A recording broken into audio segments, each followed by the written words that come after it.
Hello বন্ধুরা, শুভ দুপুর। নিয়তির রান্নাঘরে আপনাদের স্বাগত। আজকে আমি বানাবো গন্ধরাজ চিকেন। তো এখানে প্রথমে আমি 1.5 কিলো মতো চিকেন নিয়ে নিয়েছি। তার মধ্যে হলুদ গুঁড়ো, লঙ্কার গুঁড়ো আর নুন, এক টুকরো গন্ধরাজ লেবুর রস দিয়ে আমি ভালো করে চিকেনের সাথে মেখে নেব। যতক্ষণ ধরে মাখা হবে ততটাই রান্নার পরে খেতে ভালো হবে চিকেনটা। তো ভালো করে আমি মেখে নেব। আধ ঘন্টা হোক 1 ঘন্টার জন্য ম্যারিনেট করে রেখে দিতে হবে। আমার হাতে সময় কম বলে আমি আধ ঘন্টার জন্যই ম্যারিনেট করে রেখেছি। যত বেশিক্ষণ ম্যারিনেট করে রাখা হবে ততটাই মশলাগুলো চিকেনের গায়ে ভালোভাবে মিশে যাবে, তো টেস্টটা বেশি হয়। তারপর আমি কিছু মশলা পেস্ট করে নেব। আদা, কাঁচা লঙ্কা, রসুন, পেঁয়াজ, টমেটো একসাথে পেস্ট করে নিয়েছি। আর কাজু আর দই একসাথে পেস্ট করে নিয়েছি। তারপরে তেলে ম্যারিনেট করা চিকেনগুলো আমি দিয়ে দেবো। ভালো করে হাই আছে আমি ভালো করে নেড়ে চেড়ে নেব। দেখুন চিকেনগুলো আমার ভাজা হয়ে গেছে, এবার তুলে নেব। খুব বেশি ভাজিনি, হালকাই ভেজেছি।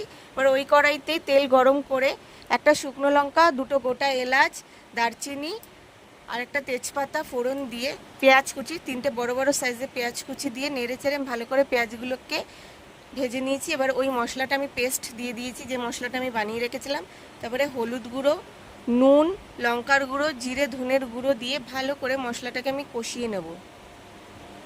ভালো করে আমি মশলাটাকে কষিয়ে নেব। হাই আছে প্রথমে মশলাগুলোকে কষাবো, তারপরে ঢেকে নিয়ে মিডিয়াম আছে মশলাকে বারবার কষিয়ে নেব যতক্ষণ কাঁচা মশলার গন্ধ না যায়, তেল না ছেড়ে দেয়।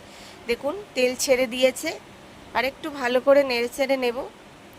দেখুন এবার ভালোভাবে তেল ছেড়ে দিয়েছে। এবার দই যে মিশ্রণটা আমি বানিয়ে রেখেছিলাম সেটা দিয়ে খুব ভালো করে হাই আছে প্রথমে নেড়ে নিতে হবে, তারপরে মিডিয়াম আছে ভালো করে কষিয়ে নিতে হবে তেল যতক্ষণ না ছেড়ে দেয়।